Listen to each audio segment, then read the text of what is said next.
Alors bonjour à tous et bienvenue dans cette nouvelle vidéo. Donc aujourd'hui nous allons refaire une FAQ. Ça faisait effectivement longtemps que j'en avais plus fait.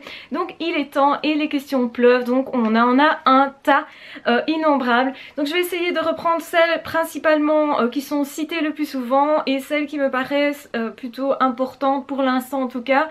Bien entendu je ferai les autres après. Donc ne désespérez pas si à nouveau vos questions ne sont pas dans cette vidéo-ci. Elle viendra bien à un moment donné dans une autre vidéo. Donc voilà, donc la première question est: est-ce que notre intelligence se développe ou au contraire, est-ce que quand on est enfant, il est possible qu'on ne soit pas surdoué mais qu'on le devienne ensuite? Alors en réalité je pense avoir déjà répondu un petit peu à cette question, c'est pour ça que je l'ai mis en premier. Donc en fait quand vous êtes surdoué, vous allez naître surdoué, vous allez grandir surdoué, vous allez devenir un adolescent surdoué, vous allez devenir un adulte surdoué et vous serez aussi un vieillard surdoué. Et puis ensuite vous serez certainement un mort surdoué comme tout un chacun, comme tous les surdoués. En fait ce que je veux dire par là c'est que votre nature vous ne la changerez pas. Vous pouvez lutter contre ou bien l'accepter, vous n'avez que ça comme choix. Alors que les autres l'acceptent ou pas, c'est leur problème, mais que vous l'acceptiez ou pas, là c'est votre problème. Et donc là, moi je vous recommande de vraiment prendre le taureau par les cornes, de ne pas faire l'autruche, d'être conscient de ce que vous êtes ou de ce que vous n'êtes pas justement, puisque ça met aussi la limite sur ce que vous n'êtes pas éventuellement. Et donc savoir mieux de quel monde vous faites partie et quelles sont vos possibilités va vous permettre d'être plus heureux tout simplement. C'est le but. C'est pas de se dire oui je suis plus intelligent ou moins intelligent qu'un tel, le but n'est pas du tout celui-là, peu importe que l'on soit plus ou moins intelligent, mais ce qu'il faut comprendre c'est qu'on doit être ce que l'on est tout simplement, et d'accepter ce qu'on est nous rend heureux, et si on ne l'accepte pas ça nous rendra malheureux tout simplement. Donc bien sûr acceptez ce que vous êtes. L'intelligence n'est pas quelque chose qui s'acquiert avec le temps, c'est quelque chose qui se travaille. Par contre ça veut dire quoi? Ça veut dire qu'on est aussi avec des facultés, si on ne les travaille pas forcément on ne va pas les développer. Ça ne veut pas dire que les facultés ne sont pas là, mais elles vont simplement s'endormir forcément avec le temps puisque vous n'irez pas les travailler tout simplement. Donc l'intelligence n'est pas quelque chose qui s'acquiert. Par contre c'est vrai que on peut avoir une meilleure aptitude, une meilleure mémoire, ça s'entretient de toute façon. Plus on lit, plus on réfléchit et plus forcément on est apte à trouver un raisonnement plus rapidement, on raisonne et on va parler plus facilement, tout en fait c'est une question de travail aussi. Il faut pas croire qu'un surdoué ne travaille pas et n'a pas à travailler, c'est une erreur. Beaucoup de jeunes surdoués justement à l'école croient que comme ils n'ont jamais travaillé avant, ils ne travailleront jamais pour réussir à l'école. C'est une erreur. En fait il vaut mieux travailler pour réussir. Et même si vous êtes dans la catégorie plutôt qui ramait ou avait l'impression de ramer, eh bien bénissez ça parce que justement ça va peut-être vous permettre d'aller plus loin, parce que vous aurez l'habitude déjà de faire des efforts, l'habitude que tout n'est pas acquis, que les choses peuvent aussi se rattraper avec le temps. Ça veut dire que c'est pas parce que vous étiez nul à l'école dans une telle branche que vous ne serez jamais au top dans cette branche là. C'est pas nécessairement vrai, tout s'étudie, tout se travaille, et si à un moment donné cette chose vous passionne, alors vous avez beaucoup de chance justement d'acquérir cette chose là, cette aptitude là, cette science là éventuelle, parce que le surdoué, pour fonctionner correctement, il doit être passionné, il doit être intéressé, en fait il doit avoir un objectif, il doit comprendre que ça va lui servir à quelque chose. Si pour lui ça ne sert à rien, ça va le démotiver, il va pas avoir envie de travailler, et ça explique bien souvent les échecs scolaires dans telle ou telle branche. Maintenant c'est pas parce qu'on échoue à l'école qu'on est forcément surdoué, ça c'est un raccourci qui n'est pas juste. Voilà pour la première question. Donc oui, l'intelligence peut se travailler, on ne peut pas vraiment l'acquérir, on part quand même d'un potentiel qui est là, d'une possibilité qui est là, et on n'est pas égaux devant l'intelligence, faut-il le rappeler, même si dans nos sociétés on essaye de gommer les différences, ce n'est pas une réalité, chacun a des aptitudes différentes. Alors est-ce possible de fonctionner comme un surdoué sans l'être, ou bien, j'ai la même question mais formulée autrement, si je fonctionne comme un HP, est-ce que je le suis? Forcément être HP surdoué c'est pas avoir une intelligence incroyable. Souvent on confond justement ça. Je pense que la plupart des gens pensent que SD, donc surdoué HP, c'est forcément avoir une intelligence exceptionnelle, être un génie, avoir fait des découvertes incroyables, avoir exploité forcément ce potentiel-là. C'est pas vrai du tout. Ce qu'il faut bien comprendre, c'est que justement être surdoué, être HP, c'est fonctionner d'une façon particulière. Donc si vous fonctionnez comme un HP, vous êtes forcément HP. Si vous fonctionnez comme un surdoué, vous êtes forcément surdoué. Il n'y a pas de doute possible. Donc voilà, j'espère que ça répond vraiment bien à cette question. Alors, doit-on le dire à son entourage que l'on est surdoué ? Eh bien je dirais c'est un petit peu comme quand vous avez quelque chose de très intime à confier à quelqu'un. Vous pouvez le confier à certaines personnes, mais il y a des choses qui ne se confient pas à n'importe qui. Et ça en fait partie.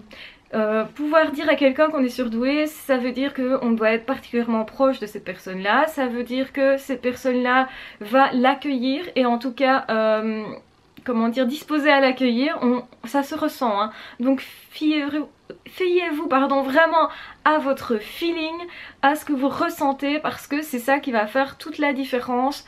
En réalité, on peut le dire à certaines personnes et que ce soit bien reçu parce qu'on pourra aussi expliquer à cette personne ce que ça signifie. C'est pas je me mets au-dessus de toi parce que j'ai envie de briller, c'est pas je fais du zèle, etc. C'est pas ça. De dire qu'on est HP, ce n'est pas simplement se mettre au-dessus des autres et s'en vanter. On aurait, je veux dire, cette erreur-là à faire justement. Certaines personnes quand ils l'apprennent, ils ont envie parfois de se mettre dans la lumière, je vais dire.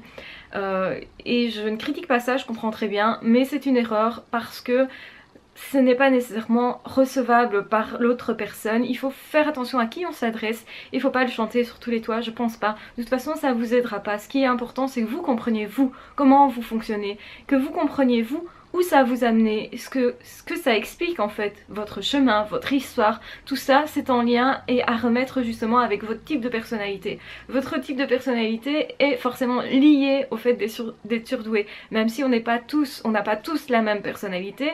Forcément, il y a quand même des similitudes qui sont très grandes, comme l'hypersensibilité qui va quand même façonner cette personnalité, qui va encore permettre aussi de se redéfinir. Et c'est justement ce qui est important, c'est pouvoir se redéfinir et savoir exactement où on en est sur notre chemin. On peut être tous surdoués et avoir des chemins un peu différents quand même, même si la base est la même. Il y a les mêmes types de souffrances, il y a les mêmes types de rejets, il y a les mêmes types aussi de questionnements forcément. Questionnement sur la vie, forcément, plus de questions que la plupart, un sentiment de décalage, etc. Tout ça est commun, mais ça ne fait pas de nous un être humain avec son histoire. On a tous notre propre histoire, donc arrêtez de comparer tout le temps. Je sais bien que c'est difficile de ne pas comparer, mais en réalité, on est un être humain à part entière, avec des qualités, des défauts et des chemins particuliers, des expériences différentes du voisin, et c'est pas parce qu'on est tous à SD que forcément on va avoir exactement le même chemin, le même parcours. On va se comprendre certainement mieux puisqu'il y a forcément des liens, mais souvenez-vous que vous avez votre propre histoire et que ça sert à rien de la comparer. Si vous avez découvert votre surdouance assez tard, ne vous dites pas oh là là j'ai manqué plein de trucs, vous aurez peut-être l'impression d'avoir ce sentiment d'échec, ce sera peut-être difficile à vivre, mais ne voyez pas les choses comme ça, au contraire, essayez de fonctionner correctement quand même et de vous dire ok, eh bien c'est mieux de le découvrir maintenant que dans 10 ans. Ne comparez pas avec un jeune qui a découvert ça à 15 ans, il y en a, et c'est très tentant de se dire mince, moi qui ai peut-être 40, 50 ans, je découvre ça seulement, et on a peut-être un peu l'impression d'avoir été dupé tout ce temps-là, ou de s'être dupé soi-même d'ailleurs. Et bien voilà, faites avec votre chemin, votre histoire, et votre histoire, elle est unique. Et soyez conscients que ça a une valeur. Le fait d'être unique, d'avoir une histoire qui nous est unique aussi, qui nous est propre. Ne regardez pas tout le temps, ne comparez pas tout le temps. C'est pas utile, ça va plutôt vous bourrer la flemme, comme on dit, que vous faire progresser. Au contraire, soyez fiers de l'avoir découvert un jour et ce jour-là, de l'avoir intégré, de l'avoir compris. C'est un chemin qui est intéressant de toute façon, quel que soit l'âge que vous avez. Et vous pouvez maintenant décider d'en faire quelque chose. Donc soyez focalisés sur les jours à venir, sur ce que vous allez en faire et pas sur les jours passés et ce que vous n'en avez éventuellement pas fait. Alors, doit-on dire au pervers narcissique qu'il est pervers narcissique? Alors pour moi, je vois pas trop l'intérêt d'aller le dire. En fait, tout ce que vous allez faire, c'est vous attirer encore plus les foudres de cette personne-là. Et cette personne-là, elle va pas nécessairement comprendre ce que vous allez lui dire. Il va ou elle va comprendre simplement que vous allez vous venger. Il va croire en fait que vous êtes peut-être comme lui, que vous vous rabaissez à son niveau, tout simplement. Donc le pervers narcissique, de toute façon, il ne veut pas voir clair, il ne veut pas voir qu'il est pervers narcissique, et puis de toute façon, pour certains, ils le savent très bien, ils sont très conscients du fait qu'ils font mal aux autres, etc. Ils vont pas vous l'avouer, ils vont vous rire au nez, ils vont vous retourner la chose, très certainement. Donc est-ce que ça sert à beaucoup de lui dire, si ça vous soulage, vous, faites-le pour vous, mais par rapport au pervers en tant que tel, ça lui apportera rien du tout. De toute façon, ça va rentrer dans une oreille et passer au milieu, vraiment là où c'est vide, vous voyez. Il n'y aura pas du tout d'écho, ça n'aura pas du tout de déclenchement quelconque sur une éventuelle guérison de toute façon. Donc ça, pour moi, ça sert à rien, si ce n'est vous soulagez vous, si ça vous soulage vous, et simplement que ça permet de dire à la personne, écoute, tu m'as cru bête, mais au fait non, je vois clair. Tu m'as cru pas assez lucide, mais en fait non, je vois clair. Ça, c'est autre chose. Si ça vous soulage, faites-le. De toute façon, voilà, ça peut être utile pour vous, et bien alors ça a un intérêt. Doit-on se venger? Donc ça c'est une question qui rejoint l'autre. Doit-on se venger du pervers narcissique? Eh bien, ça dépend ce qu'on entend par se venger. Évidemment, il y a X manières de le faire, il y a des manières beaucoup plus subtiles, et je pense que le mieux justement avec le pervers narcissique est d'utiliser des manières très subtiles, de faire des allusions, et si jamais il vous dit attends, tu viens de me dire que, vous faites comme lui, vous dites mais non, attends, c'est toi qui imagines, etc. Là il va être complètement paumé, perdu, et ce qui est comique en fait à faire, c'est justement de le faire se prendre dans son propre piège, et donc d'utiliser exactement les mêmes principes que ce qu'il fait. Alors évidemment, il faut être suffisamment lucide, faut être suffisamment détaché psychologiquement et moralement, faut aussi, enfin, que ça soit quelqu'un avec qui vous n'êtes pas tout le temps en contact, puisque après il va revenir se venger. Ce sont des personnes qui gardent vraiment une rancœur. C'est pas comme une personne classique. Voilà, vous avez blessé une personne classique, elle va avoir une petite rancœur bien entendu, mais avec le temps ça va se tasser, et cette personne-là va pas nécessairement venir se venger. Le pervers narcissique, il n'oublie pas. Il n'oublie pas qu'il lui a fait du mal, qu'il lui a fait du tort, et justement en faisant ça, vous renfoncez le couteau un peu plus loin. Ok, c'est légitime, puisque au fond il vous a fait ou elle vous a fait la même chose, donc du coup on peut pas de toute façon s'en vouloir à soi. Si vous ressentez ce besoin-là, et que c'est aussi pour libérer une certaine tension intérieure, une certaine rancœur au final, et que vous, ça vous fait avancer, je dirais pourquoi pas. Maintenant, n'allez pas non plus vous mettre dans des situations qui sont ingérables ensuite, ou justement publiquement, ne vous rabaissez pas publiquement, parce qu'alors vous allez paraître être l'attaquant et pas la personne qui se défend, et c'est bien souvent ça le problème avec le pervers narcissique. Donc eux cherchent de toute façon à ce que vous pétiez les plombs, justement pour pouvoir vous désigner comme la personne persécutrice ou persécuteur, et donc c'est ça le problème. Ne jouez pas dans cette cour là, mais si vous pouvez l'avoir à un moment donné où il n'y a pas d'impact, je vais dire que positif pour vous, et bien pourquoi pas. Ça peut se faire tout simplement, comme par exemple, je prends mon cas personnel, j'ai recroisé une fois cet ex, ce magnifique ex, voilà, avec mon nouveau compagnon au tout début de notre relation. Et donc quand je lui ai dit, bien tiens, c'est mon ex de qui je t'ai parlé, puisque on avait touché un mot, parce que ben voilà, j'avais besoin aussi d'être rassurée sur le fait que mon homme actuel n'était pas du tout comme le précédent, parce que ça, vous le savez, c'est tout un chemin. Et en fait, ce qu'il a fait, c'est qu'il m'a attrapé, il m'a prise dans ses bras, il m'a fait comme on dit ici, il m'a roulé une de ses pelles devant la tête de l'autre, qui évidemment a tiré une tête, parce que ces gens-là, comme je disais, ont toujours de la rancœur. Et ça, parfois, ça suffit pour prendre sa revanche. Et voilà, donc ça c'est une façon de le faire. Maintenant, si vous voulez le faire autrement, vous pouvez aussi faire en laissant des messages supposés que lui seul comprendra sur Facebook, sur les réseaux sociaux et des choses comme ça. Si ça vous soulage, moi je ne vais pas vous encourager à faire ce genre de choses, parce qu'on ne sait jamais non plus quelles sont les retombées. Faut pas non plus que justement votre entourage se dise mais c'est elle ou lui qui attaquait au final, et que donc au final vous êtes en train de blanchir votre pervers narcissique. Donc ça c'est une mauvaise chose, parce que eh bien moi je trouve qu'il faut vraiment remettre les choses au centre du village, comme l'église l'église au centre du village, c'est-à-dire remettre les choses à leur place et que enfin vous soyez aussi dans l'apparence à laquelle vous correspondez bien, c'est-à-dire que si vous avez été victime, eh bien ne paraissez pas être le bourreau tout simplement, c'est dommage, ça risque de mettre à mal vos relations et je pense que le pervers narcissique a assez fait de dégâts comme ça, c'est pas la peine d'en faire plus évidemment. Mais voilà, bah, c'est vrai que comme c'est quelqu'un qui a extrêmement du mal à gérer les frustrations, vous venger ça va être quelque chose de très facile. Puisque quand vous êtes conscient de ça, ça devient une sorte de jeu. Parce que même si vous faites une toute petite chose qui paraît anodine, pour cette personne-là, ça va paraître vraiment insupportable. Et ça va l'être vraiment. Donc voilà, je pense qu'il n'y a pas besoin de faire grand-chose du coup pour que la vengeance se fasse plus ou moins d'elle-même. Alors, est-ce possible d'être devenu l'inverse quand on a connu un pervers narcissique, est-ce que après on est possiblement l'inverse de ce qu'on a été? Alors, c'est une question qui est intéressante parce que effectivement, on a été sous emprise et quand on est sous emprise, on n'est plus du tout comme on était. Je veux dire qu'il nous dénature à nous-mêmes et c'est ça le problème, c'est ça en fait qui fait comment dire, le pouvoir du pervers narcissique, c'est ça, et aussi c'est ça qui est tragique, c'est qu'il vous éloigne de vous-même.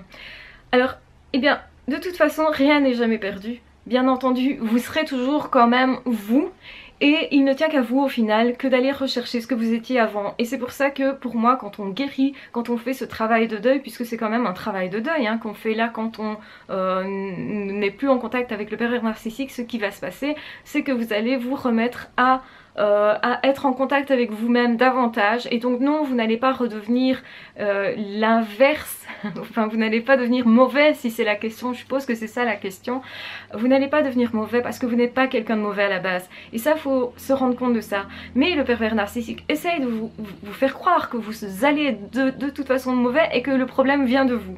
Ça c'est automatique et c'est pour ça qu'on se pose ce type de questions. Est-ce que je suis devenue plus mauvaise après qu'avant? Non.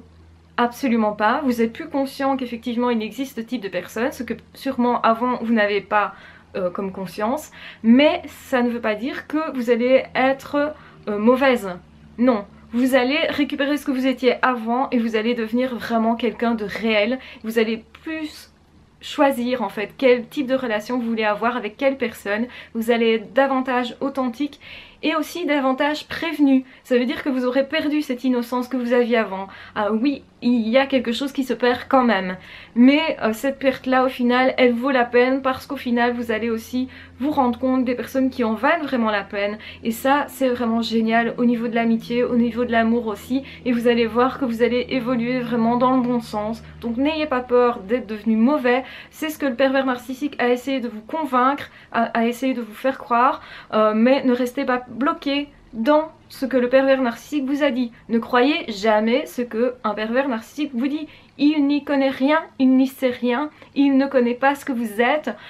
Donc en fait, éliminez de votre mémoire le plus possible tout ce qu'il vous a dit parce que c'était pas légitime de toute façon, c'est pas quelqu'un qui s'y connaît, il fait croire qu'il s'y connaît ou elle fait croire qu'il s'y connaît, qu'elle s'y connaît, justement pour vous donner l'illusion que il vous donne une vérité sur vous et que cette vérité évidemment est négative.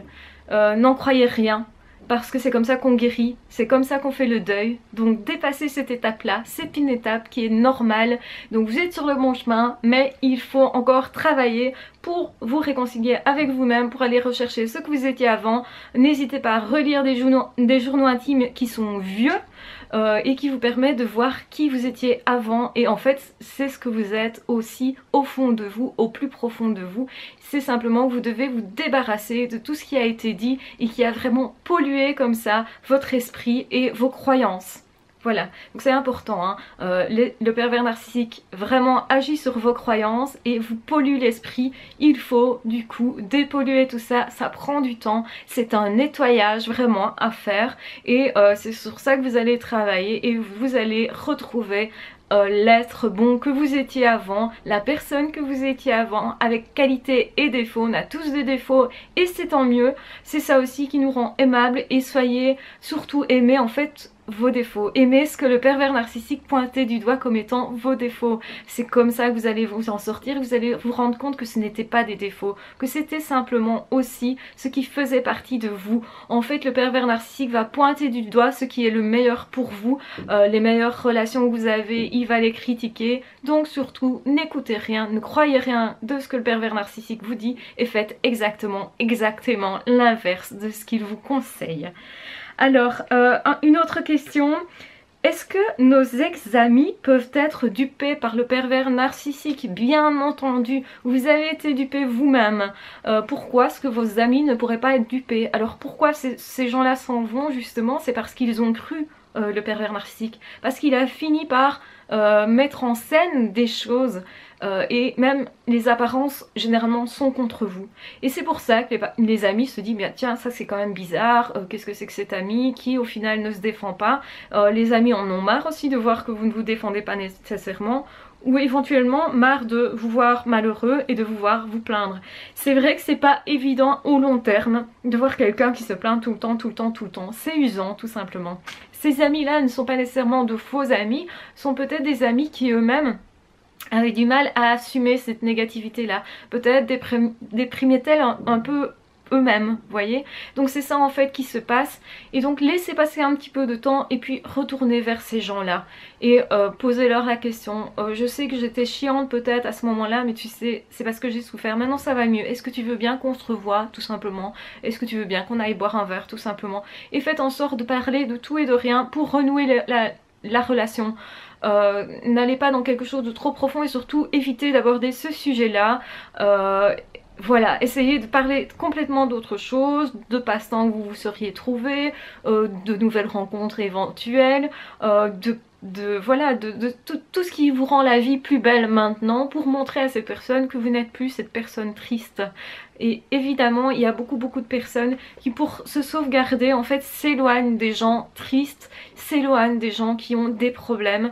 Et c'est pour ça que parfois, à certains moments, vous voyez ces personnes-là qui se mettent à distance. Alors, si ces personnes-là reviennent, eh bien, vous savez que c'était de réels amis et que simplement ils ont souffert aussi de cette relation-là avec le PN et peut-être simplement ils ont eu peur de quelque chose, hein, parce que les pervers narcissiques menacent parfois les amis aussi. Donc ça, faut en être conscient et donc aller rechercher ces gens-là et poser leur la question tout simplement avec vraiment aucune anxiété, essayez d'être le plus naturel possible et faites ça quand vous vous êtes retrouvé vous-même. Si vous sentez que vous n'êtes pas stable et que vous n'êtes pas encore vraiment joyeux, ne le faites pas à ce moment-là, attendez vraiment d'avoir dépassé cette période où vous êtes encore un peu dépressif, dépendant, mal dans votre peau, etc. Vous prenez de la distance avec ces gens-là tout en sachant que vous allez aller les récupérer. Donc c'est pas les abandonner et c'est pas eux non plus qui vous abandonnent, c'est simplement dans l'ordre des choses. Le PN les a dupés, vous êtes conscient de ça, maintenant vous allez simplement pouvoir être vous quand vous irez mieux et du coup ces personnes-là vont forcément tôt ou tard s'en rendre compte et les choses vont se faire normalement d'elles-mêmes. Donc prenez patience et ça vaut vraiment la peine d'aller rechercher ces gens-là, surtout les personnes contre lesquelles le PN s'est vraiment acharné parce que là c'est vraiment les meilleures personnes pour vous. Voilà. Alors, est-il possible dans une relation amoureuse que le surdoué et entre un surdoué et un normopensant, que le surdoué épuise le normopensant? Alors oui, c'est vraiment le problème, hein. Donc autrement dit, le surdoué, lui, il a besoin de stimulation constante. Il a besoin de stimulation constante, il a des projets constants, enfin quand il va bien en tout cas, hein, pas quand il va mal. Quand il va mal, il a des angoisses constantes, ce qui n'est pas toujours non plus facile à gérer pour un normopensant, qui justement le normopensant, parfois il se dit, mais j'ai pas envie d'aller là-dedans, j'ai pas envie d'être tout le temps en train de courir derrière quelque chose. Moi ça m'énerve, ça me fatigue, je n'ai pas envie de ça. Et c'est souvent la cause de rupture en tout cas entre un surdoué et un normopensant, même s'il y a beaucoup d'amour. Et le problème est que les exigences aussi du surdoué sont parfois tellement hautes que le normopensant, eh bien il doit vraiment être très performant et ce n'est pas n'importe qui arrive. Donc généralement quand il y a une relation surdoué normopensant, c'est que le normopensant déjà c'est pas quelqu'un qui est bête en soi, fois, c'est déjà quelqu'un qui a quand même un QI assez haut. Quand je dis assez haut, c'est au-delà de la moyenne de toute façon. Il n'est pas surdoué lui-même bien entendu, mais ça reste quand même, donc il reste quand même dans la moyenne, mais c'est quand même dans la moyenne supérieure généralement. Ce sont aussi des personnes qui vont être plus créatives, des personnes qui vont être peut-être plus empathiques que la moyenne, ou des hypersensibles. Et donc du coup, c'est pas un normopensant classique on peut dire. Donc c'est rare que vous ayez un normopensant qui est vraiment avec un QI très voilà, un peu bas on va dire, hein, avec un surdoué, ça c'est beaucoup plus rare. Mais alors là ça va rompre beaucoup plus vite parce qu'ils ne vont pas se comprendre généralement. Que un normopensant qui va faire l'effort chaque fois de comprendre le surdoué, d'essayer de le suivre, etc. bien sûr, peut s'épuiser. C'est justement ça le problème. Le surdoué doit se calmer en se disant ok, je suis avec quelqu'un qui sait pas me suivre, donc je dois me calmer, je dois pas m'énerver, de voir que l'autre comprend pas, je dois lui réexpliquer parfois. Voilà, donc le surdoué doit faire un effort par rapport à ça, et le normopensant doit faire l'effort aussi de parfois aller un petit peu plus vite que ce qu'il a l'habitude, de suivre une personne qui va trop vite pour lui et il se dit mais mince, moi j'ai envie d'être cool là, arrête un petit peu. Et donc oui, ça crée des frustrations, c'est bien ça qui est difficile et c'est tout à fait ça le problème. Oui, le normopensant pourrait être tout à fait épuisé par les surdoués et arriver même presque au burn-out, s'ils n'auront pas avant en tout cas.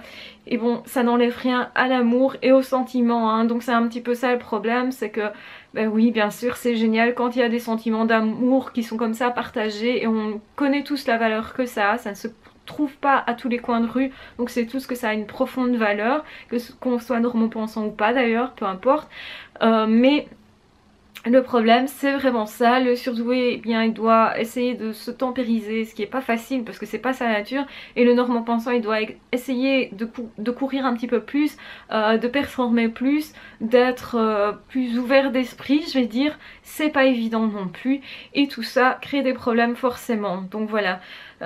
Voilà, donc ici j'ai répondu à une partie des questions, je ferai évidemment d'autres vidéos de ce type là, j'espère que mes explications ont été claires, j'ai l'impression d'avoir un peu bafouillé, pardon, c'est vraiment, j'arrive plus à parler pour l'instant, c'est une cata, mais bon voilà, je dors pas beaucoup parce que j'ai un torticolis depuis une semaine et là c'est voilà, pas bien pour moi. Donc j'arrive pas à dormir machin, enfin bon voilà, je vais pas vous expliquer ma vie, chacun a ses problèmes, mais du coup c'est vrai que c'est pas évident. Voilà, je vous embrasse très fort, je vous aime très fort, n'hésitez pas à vous abonner à ma chaîne, on se retrouve de toute façon très vite pour d'autres vidéos, ciao, bye bye.